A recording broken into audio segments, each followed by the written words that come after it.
Senhora, de José de Alencar, parte 3, capítulo 2. No centro da sala estava a mesa, onde os mais finos cristais irisavam-se aos raios da luz, cambiando o esmalte da fina porcelana e as cores das frutas apinhadas em corbelhas de prata. O almoço era um banquete, não pela quantidade, o que seria de mau gosto, mas pela variedade e delicadeza das iguarias.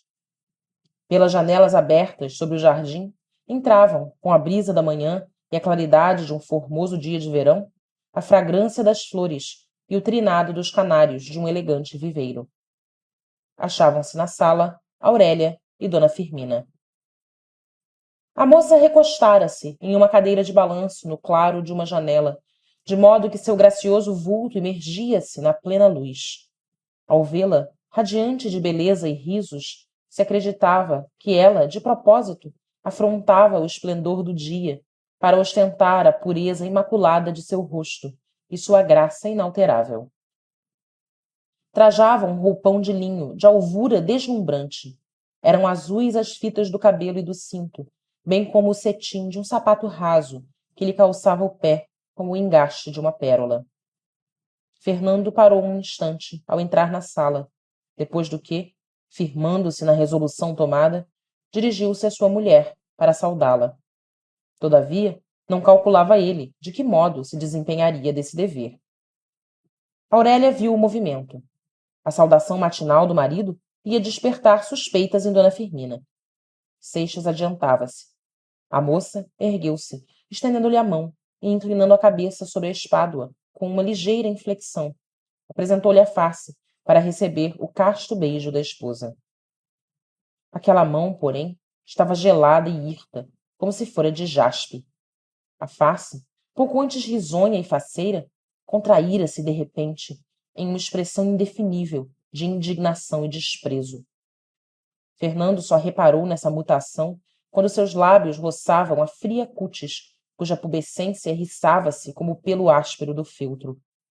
Retraiu-se involuntariamente, embora, naquela circunstância, a carícia dessa mulher, de quem era marido, o humilhasse mais do que sua repulsa. Vamos almoçar, disse a moça, dirigindo-se à mesa e acenando ao marido e à dona Firmina, que se aproximassem. Já não se via em seu belo semblante o menor traço do sarcasmo que o demudara. Nem se conceberia que essa esplêndida formosura pudesse transformar-se na satânica imagem que Fernando vira pouco antes. Aurélia tomou a cabeceira da mesa. Fernando ficou à sua direita, em frente a dona Firmina. A princípio, a moça ocupou-se unicamente em servir. Depois, trincando nos alvos dentes a polpa vermelha de uma lagosta, animou a conversação com uma palavra viva e cintilante. Nunca ela tinha revelado, como nessa manhã, a graça de seu espírito e o brilho de sua imaginação. Também nunca o sorriso borbulhara de seus lábios tão florido, nem sua beleza se repassara daquelas efusões de contentamento. Seixas se distraíra ao ouvi-la. Por tal modo embebeu-se ele no enlevo da gentil garrulice que chegou a esquecer, por momentos, a triste posição em que o colocara a fatalidade junto dessa mulher. Nas folgas que o apetite deixava à reflexão, dona Firmina admirava-se do desembaraço que mostrava a noiva da véspera, na qual melhor diria um casto enleio. Mas, já habituada à inversão que tem sofrido nossos costumes com a invasão das modas estrangeiras, assentou a viúva que o último chique de Paris devia ser esse, de trocarem os noivos o papel, ficando ao fraque o recato feminino, enquanto a saia alardeava o desplante do leão. Efeitos da emancipação das mulheres, pensava consigo. Quer que lhe sirva desta salada ou daquela empada de caça? Perguntou Aurélia, notando que Seixas estava parado. Nada mais, obrigado. Seixas tinha comido um bife com uma naca de pão e bebera meio cálice do vinho que lhe ficava mais próximo, sem olhar o rótulo. Não almoçou, tornou a moça. A felicidade tira o apetite, observou Fernando a sorrir. Nesse caso, eu devia jejuar, retorquiu Aurélia gracejando. É que em mim produz o efeito contrário. Estava com uma fome devoradora. Nem por isso tem comido muito, acudiu dona Firmina. Prove desta lagosta. Está deliciosa, insistiu Aurélia. Ordena? Perguntou Fernando, prazenteiro, mas com uma inflexão particular na voz. Aurélia trinou uma risada. Não sabia que as mulheres tinham direito de dar ordens aos maridos. Em todo caso, eu não usaria do meu poder para coisas tão insignificantes. Mostra que é generosa. As aparências enganam. O torneio deste diálogo não desdizia do tom de nascente familiaridade, próprio de dois noivos felizes. Haviam entonações e relances d'olhos que os estranhos não percebiam e que eles sentiam pungir como alfinetes escondidos entre os rofos de cetim. Da sala de jantar, Fernando, acabado o almoço, passou à saleta de conversa, onde, com pouca demora, o acompanhou Aurélia. Dona Firmina, para não perturbar o mavioso a sós dos noivos, saiu, a pretexto de encomendas.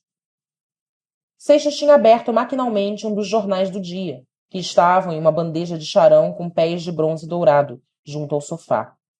Quando Aurélia entrou, ele ofereceu-lhe a folha que tinha em mão e as outras, à escolha. Agradeço, disse Aurélia, sentando-se no sofá. O criado apresentava a Seixas, com um porta-charutos de araribá rosa taucheado de prata e guarnecido de legítimos havanas, uma lâmpada, também de prata, em cujo bico cintilava a flama azulada do espírito de vinho. Obrigado, tenho os meus, disse Fernando, recusando com um gesto os charutos oferecidos e tirando a carteira do bolso. E estes, de quem são? Perguntou vivamente Aurélia, designando os havanas apresentados pelo criado. Seixas fez um movimento para responder. Lembrando-se que não estavam sós, retraiu-se. Referia-me aos que trouxe comigo, disse frisando as últimas palavras. São melhores, talvez? Ao contrário, mas estou habituado com eles. Não lhe incomoda a fumaça?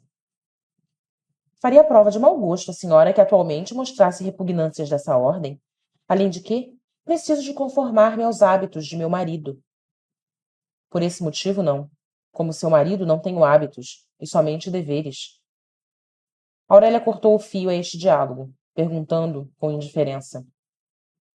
Que trazem de novo os jornais? Ainda não os li. Que mais lhe interessa? Naturalmente, a parte noticiosa, o folhetim. Ao mesmo tempo, abria Seixas as folhas, uma após outra, e, percorrendo-as com os olhos, lia em voz alta para Aurélia, o que encontrava de mais interessante. A moça fingia ouvi-lo, mas seu espírito repassava interiormente os últimos acontecimentos de sua vida e interrogava as incertezas do futuro que ela mesma, em parte, se havia traçado. Todavia, a presença do criado fez-lhe reparar que Seixas ainda tinha por acender o charuto. Não fuma? Perguntou ao marido. Permite? Já lhe disse que não me incomoda? Retorquiu a moça com um assomo de impaciência. Desculpe-me. Não tendo recebido um consentimento formal, receei contrariá-la. Há receios que mais parecem desejos, observou a moça com ironia. O tempo a convencerá de minha sinceridade. O tempo! Ah! Se realizasse tudo quanto dele se espera! Exclamou Aurélia com acerba irrisão. Subtraindo-se a esse ímpeto de sarcasmo que sublevou-lhe a alma dorida, a moça refugiou-se numa banalidade. O melhor é não confiar nele e viver do presente. O verdadeiro livro é o jornal, com a crônica da véspera e os anúncios do dia. Seixas continuou a percorrer os jornais, como se acedesse ao gosto de Aurélia. Nesse rápido exame, ia lendo as epígrafes, a ver se alguma tinha a virtude de excitar a curiosidade da moça. Como são interessantes estas folhas, disse Aurélia, que buscava um pretexto para expandir a irritação íntima. Quando me lembro de abri-las, o que faço raras vezes, porque não tenho braços que cheguem para essa difícil empresa, sucede-me sempre julgar que estou lendo um jornal do ano anterior. A culpa não é do jornal, mas da cidade em que se publica e da qual deve ser, como disse há pouco, o livro diário ou a história da véspera. Perdão, não me lembrava que também foi jornalista. Como Aurélia se calasse e as folhas não fornecessem mais assunto à conversação, Seixas aproveitou a censura, frequentemente dirigida à imprensa periódica em nosso país, para fazer sobre o tema algumas variações com que enchesse o tempo. Está entendido que tratou a questão sob um ponto de vista ameno, que pudesse conciliar a atenção de uma senhora. Aurélia escutou alguns momentos com atenção, mas observando que o marido falava com o tom monófono e a pausa calculada de quem desempenha uma tarefa, e longe de dar franca expansão ao pensamento, ao contrário, solicita o espírito rebelde, a moça interrompeu essa dissertação, erguendo-se do sofá. Deu algumas voltas pela saleta. Percorreu com os olhos o aposento, reparando no papel, nos móveis e adereços, como se nunca os tivesse examinado, ou indagasse se nada faltava. Passou depois a observar atentamente as figurinhas de porcelana e outras quinquilharias que havia sobre os consolos, tirando-as de seu lugar e mudando-lhes a posição.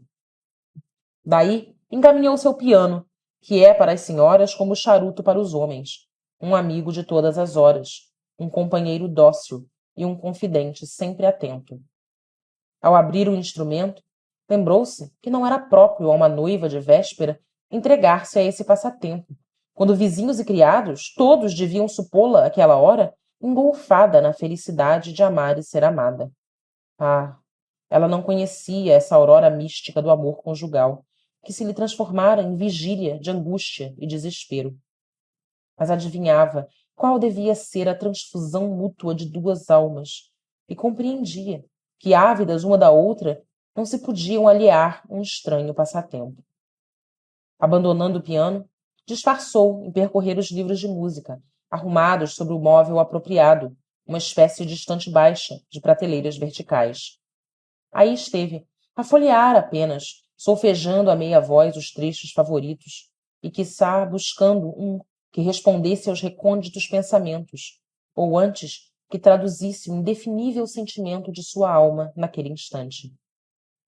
Parece que achou afinal essa nota simpática, pois sua voz desprendia-se num alegro de bravura quando lembrou-se que não estava só.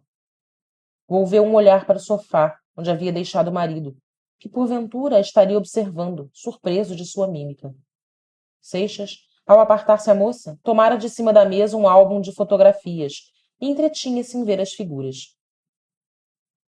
Está vendo celebridades? Perguntou a moça, que viera de novo sentar-se ao sofá. Fernando compreendeu que a pergunta não era senão malha para travar a conversa, e dispôs-se a satisfazer o desejo da mulher. É verdade, celebridades europeias, pois ainda não as temos brasileiras, isto é, em fotografia, que no mais sobram. Admira que nesta terra tão propensa à especulação e ao charlatanismo, ainda ninguém se lembrasse de arranjar uns álbuns de celebridades nacionais, pois havia de ganhar muito dinheiro, não só na venda de álbuns, mas, sobretudo, na admissão dos pretendentes à lista das celebridades. Diga antes ao rol. É, com efeito mais expressivo. O que isso prova, observou Aurélia, é que a literatura tem feito maiores progressos em nosso país do que a arte. Pois, se não me engano, já há por aí, dentro e fora do país, empresas montadas para a exploração da biografia. Tem razão. Escapou de casar-se com uma contemporânea ilustre, acrescentou Aurélia, grifando as últimas palavras com o mais fino sorriso. Ah, não sabia. Lamento profundamente não ter de acumular essas tantas honras que recebi. Pois estive ameaçada de andar por aí em não sei que revista ou gazeta, na qualidade de brasileira notável.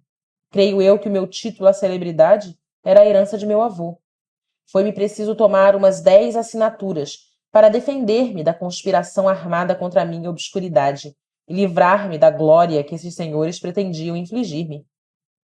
Nesta conversa e na revista dos retratos, consumiram os dous muito tempo. A pêndula acabava de soar 1 hora. O criado abriu com estrépito a porta da sala de jantar, como para advertir de sua entrada, e disse, aportuguesando o termo inglês luncheon, segundo o costume geral: O lanche está pronto. Vamos? Perguntou a moça, erguendo-se. Seixas fechou o álbum e acompanhou a mulher. O criado, que vira os dous noivos inclinados sobre o álbum, sorriu com ar brejeiro. Fernando percebeu o sorriso e corou. Fim do capítulo 2.